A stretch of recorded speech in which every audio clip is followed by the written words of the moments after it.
उसके ऊपर भले ही कार्यवाही हो गई, हमें उससे कोई दिक्कत नहीं है। आज का मुख्य विषय यह है कि ये कब तक चलता रहेगा, हमारा समाज कब तक इन बाहर से जो लोग यहाँ आए उनसे डरता रहेगा। और जिसको ये धमकी दी है, हमारा चिंतन ये भी है कि ये क्या गारंटी है कि क्या धमकी देने वाला उसको जो जैसी धमकी दी उस कार्य को अंजाम ना दे। उसकी सुरक्षा के लिए हमारा शासन प्रशासन क्या कर रहा है, हम इसके ऊपर भी चिंतन करेंगे। और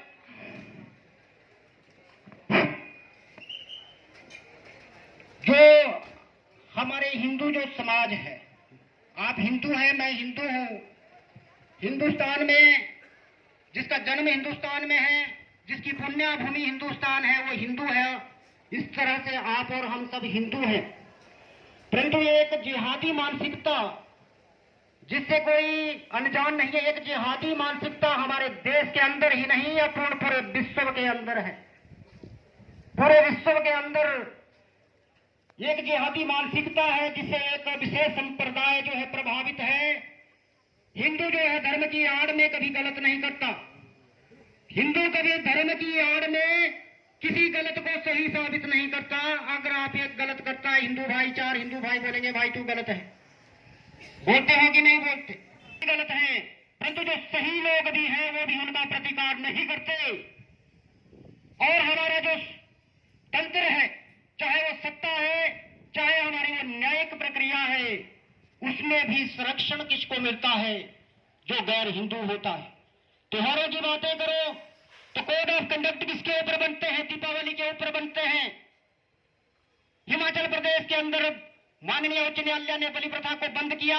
क्या बकरीद के ऊपर कटने वाले बकरों को भी बंद किया कोर्ट ने? नहीं किया, क्योंकि उनकी नजरों में हिंदू की कोई वैल्यू है ही नहीं।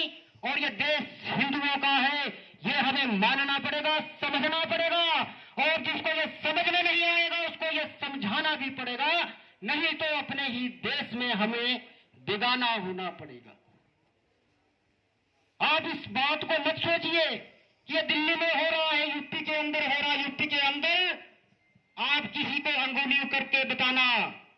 सरहान के अंदर हम कहते हैं हमें पता है कि वहां के लोग क्या करते हैं, और हिमाचल प्रदेश के अंदर हम रहते हैं तो हम सभी को बड़े ही प्रेम से, इत्मीनान से उनको आदर करते हैं, और वो ही लोग हमारे पीठ पीछे छुरा घोंप करके चले जाते हैं। हमने इस मानसिकता से भी बचना है। तो मैं ज्यादा समय न लेता हुआ, विषय हमारा यही है कि आगे का हमारा समाज कैसा होना चाहिए, हमारी सोच कैसी होनी चाहिए, और हमें किस प्रकार से एक रहना चाहिए। राजनीति की कोई बात ना, जिस मर्जी राजनीति से हो, एक बाग होता है, बगीचा होता है, उसमें नाना प्रकार के फूल होते हैं। कोई गुलाब है, कोई कमल है, कोई गेंदा है, वो एक बगीचा है। समस्त पार्टियां, समस्त विचारधाराएं जो है एक गुलदस्ता है। परंतु इसी प्रकार से हमारे बीच में जितनी मर्जी राजनीतिक पार्टी विचारधारा वाले रखने वाले लोग हों, परंतु हम मूलतः हिंदू हैं। सर्वप्रथम हमें ये सोचना, हमने अपने हितों की रक्षा करनी है, हमने प्रत्याक्रमण से अपने आप को सुरक्षित करना है, एक रहना है। हमें ये नहीं चिंता करनी कि मुसलमान क्या कर रहा है, हमें ये चिंता नहीं करनी है कि वहां पर मस्जिदों के अंदर या उनको धार्मिक की शिक्षा दी जाती है। हमें ये चिंता करनी है कि हम हिंदू जो है अपने बच्चों को क्या शिक्षा देते हैं। हमें ये चिंता करनी है कि हमारे जो धर्म ग्रंथ है उनके अंदर क्या सत्यता है। क्या हमने कभी स्वाध्यायन किया? क्या कभी हमने अध्ययन किया?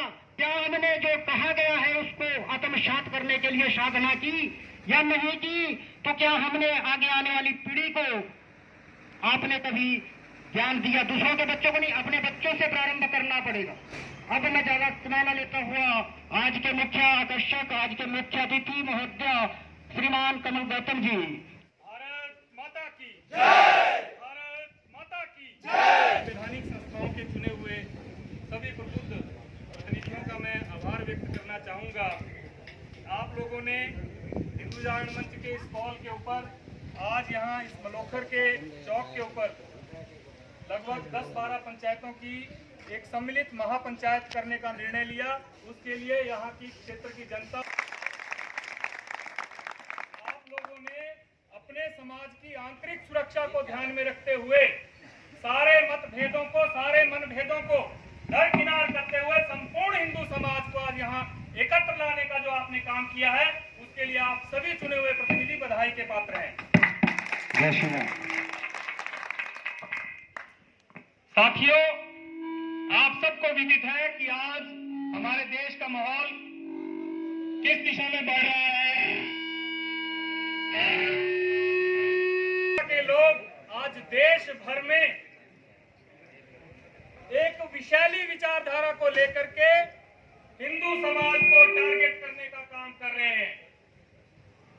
अभी आज तक हिमाचल प्रदेश, जिसे हम देवभूमि के नाम से जानते हैं, वहां ऐसी घटनाएं यदि होती भी थी तो वो सामने नहीं आती थी, क्योंकि हम सब अपने अपने कामों में व्यस्त हैं।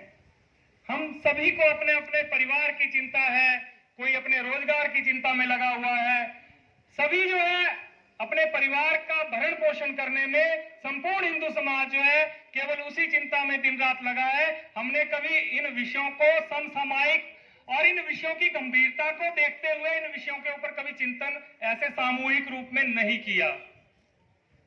और उसका कारण भी है क्योंकि हिमाचल प्रदेश में ऐसी घटनाओं का होना बहुत कम था, ऐसी घटनाओं की पुनरावृत्ति बहुत कम थी। मुझे याद है आज से लगभग 2-2.5 साल पहले घुमारवीं में एक मामला हुआ था, जहां बाहर के एक मुसलमान ने वहां सब्जी बेचने वाले के साथ मारपीट की थी स्थानीय से, और चाकू निकालकर उसको डराने धमकाने का काम किया था। तो उस टाइम भी हिंदू जागरण मंच ने जो किया था और जो करना चाहिए था, जो अपेक्षित था, वो घुमारवीं में हुआ था, वो सभी लोग जानते हैं। परंतु ये जो घटना आपके यहाँ मलोखर में हुई है, सबसे पहले हमें इसके मूल में जाना चाहिए कि इसका वास्तविक दोषी कौन है। क्या वो व्यक्ति दोषी है जो यहाँ आकर के अपनी दुकान चला रहा है, या हम लोग दोषी हैं जिन्होंने इन लोगों को अपने सिर पर बिठाया है, जिन्होंने इन लोगों को अपने दुकान और मकान किराए पर दिए हैं? ये हमें चिंतन करना होगा। हमें यह भी विचार करना होगा कि हम किस प्रकार के लोगों को जो है अपने आसपास, अपने गांव में, अपनी पंचायतों में और अपने क्षेत्र में रहने के लिए आश्रय और प्रश्रय देने का काम कर रहे हैं। किसी के माथे पे नहीं लिखा है। आप देखिए, किसी के माथे पर यह नहीं लिखा है कि वो बर्मा से भाग करके रोहिंग्या मुसलमान आतंकवादी यहां पहुंचा है या बांग्लादेश से पहुंचा है। आपके ध्यान में होगा 3 महीने पहले शातलाई में एक बांग्लादेशी को यहां शातलाई थाना की पुलिस ने पकड़ा था, और वो व्यक्ति बांग्लादेश से चलकर हिमाचल प्रदेश तक पहुंच गया और उसकी किसी ने जांच पड़ताल तक नहीं करी। एक विषय पालमपुर का हमारे ध्यान में आता है। लगभग 2.5 महीने पहले उत्तर प्रदेश से पुलिस आई थी और वहां एक कपड़े की दुकान करने वाला व्यक्ति, जो बिल्कुल पालमपुर बाजार का जो हॉस्पिटल है उसके ठीक सामने कपड़े बेचने का काम करता था, और कपड़े कौन खरीदता था? सारा हिंदू समाज। और उस व्यक्ति को जब उत्तर प्रदेश पुलिस पकड़ करके ले गई और जब हमारे संज्ञान में वो विषय आया, हमने थोड़ी जानकारी जुटाई, तो ये पता चला कि वो एक 6 साल की बच्ची का बलात्कार करके उत्तर प्रदेश से 3 साल से पालमपुर में रह रहा था यहाँ पर। तो आप कल्पना करिए हम लोग कितने गहरी नींद में सोए हुए हैं, अपना समाज कितनी गहरी नींद में है कि उसको यह पता नहीं है कि हमारे आसपास किस प्रकार के दरिंदे, किस प्रकार के आतताई और ऐसी विशैली विचार को रखने वाले लोग आज घूम रहे हैं। आज ये जो महापंचायत आप लोगों ने यहां बुलाई है, इसका केवल एकमात्र उद्देश्य है कि हम अपने पूरे संपूर्ण समाज की आंतरिक सुरक्षा को यहां से सुनिश्चित करके आज जाना चाहते हैं। साथियों, अगर आप ये सोचते हैं कि पुलिस प्रशासन आपकी सुरक्षा सुनिश्चित करेगा, तो पुलिस प्रशासन जो है 1990 में जम्मू कश्मीर में भी था। अगर आप ये सोचते हैं कि सरकारें आपकी सुरक्षा सुनिश्चित करेंगी, तो सरकारें 1990 में जम्मू कश्मीर में भी थी। और अगर आप ये सोचते हैं कि सेना आपको बचाएगी, तो वो सेना 1990 में भी कश्मीर में थी, और उसी कश्मीर में थी जहां से गालिब गालिब और तस्लीम का नारा मुसलमानों ने हर एक मस्जिद और मदरसे से लगाया था, और ये कहा था कि हिंदुओं कश्मीर छोड़ करके जाओ, कश्मीर बनेगा पाकिस्तान। हिंदू मर्दों के बगैर और हिंदू औरतों के साथ। और अब विडंबना देखिए इस देश की, 5 लाख से ज्यादा हिंदू विस्थापित हुए वहां से, और पूरे देश भर में कहीं कोई प्रदर्शन नहीं, कहीं कोई रोष प्रदर्शन इस समाज ने नहीं किया। और उसी का परिणाम है कि आज तक वो 5 लाख हिंदू परिवार जो है दर दर की ठोकरें खाने पर विवश हैं। और अभी देखिए आज भी वहां की स्थिति लगभग वैसी ही है। थोड़ा अब परिस्थितियां बदली हैं, धारा 370 हटी है, उसके बाद से थोड़ा आतंकवाद के ऊपर वहां रोक लगी है।